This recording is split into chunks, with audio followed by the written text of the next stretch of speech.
אם מספיק חיים ישתחררו מעריצות המתים, סוף כל סוף נפנה את משאבינו הרוחניים והחומריים אל מה שכל אחד מאיתנו רוצה ויתבייש עד כה לבקש.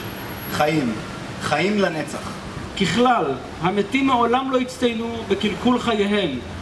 בגלל זה הם מתים ואנחנו עוד לא. כל האינטרסים עולים בקנה אחד. הארכת חיים. אני לא חושב שזה יהיה מופרך לצפות שילדינו וילדי ילדינו יחיו מאות שנים. אתם יודעים שיש שם יצורים ביולוגיים שחיים אלפי שנה? אתם יודעים מה? תסתכלו על העצים סביבכם. יש עצים היום בעולם שחיים אלפי שנה. אני חושב שהארכת חיים היא לא כל כך מטרה כמו שהיא תוצאה. היא תוצאה של מדע, היא תוצאה של טכנולוגיה, היא תוצאה של אחריות חברתית.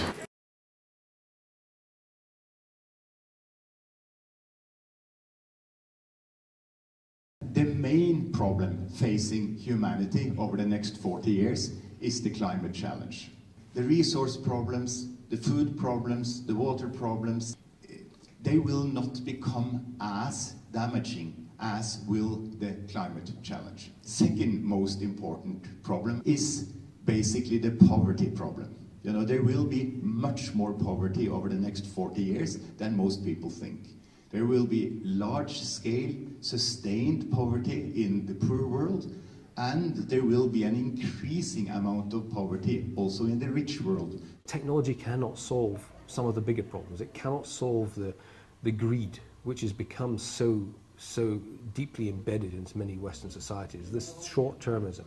It can't solve the problem of the gap between rich and poor and the discontent that that brings. It can't solve a lot of the problems of poverty that we see around the world. So technology has a vital role to play, but technology cannot be the answer to all our problems. It's part of a much broader range of changes we need to make in our world.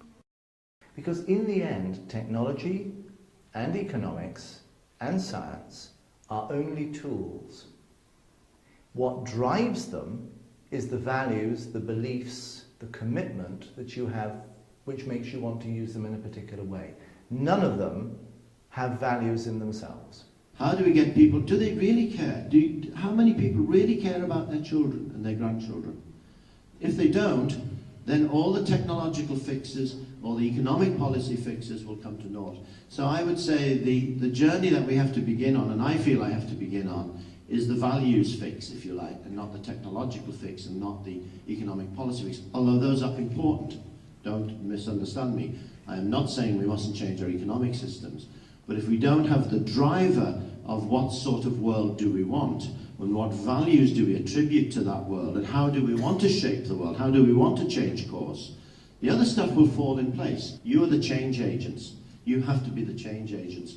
We have failed in many ways. We've failed you, and there's no doubt about that my generation has failed because we've moved into a narrow, self-interested situation when what we need is collective action, what we need is selfless action, what we need is more compassionate action, and we've lost sight of that. Right now, United States Military of Defense announced Avatar project, which is actually our Avatar A project, human-like robot controlled via brain-computer interface. And it's very important for those technologies not to stay closed and militarized. It's very important to make it available for all human beings and make it really cheap and affordable for everybody. That is my mission. We have to start this discussion on different levels, on the level of the United Nations, of the level of their leading governments, and we have to make it as quickly as possible. What we need is not just another technological revolution, but a new civilizational paradigm. We need new philosophy and ideology, new ethics, new culture and new psychology, and even new metaphysics. We must reset our limits, go beyond ourselves, beyond the Earth, and beyond the solar system. This is an adequate response to the challenges of our time. Thus, new reality and future man will arise. The era of neo-humanity.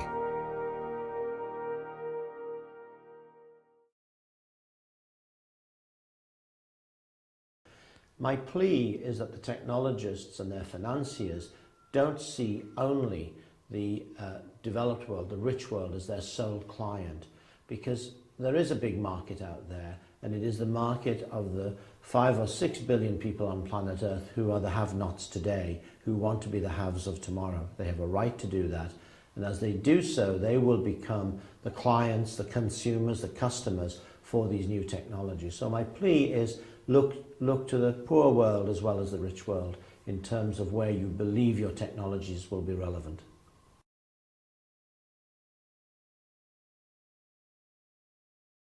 I'd like to welcome you to the last days of the Homo sapiens. This is a Taiwanese robot. He is becoming the world champion in ping pong.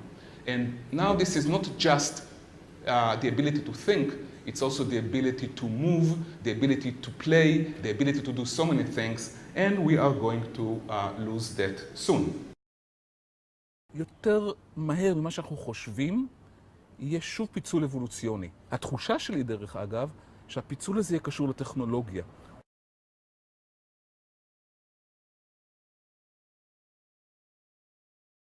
I suspect that we are a very interesting moment in evolution or creation, but I don't think we're the end of it. And I think we as a species could well be extinct within maybe 50,000 years, maybe less.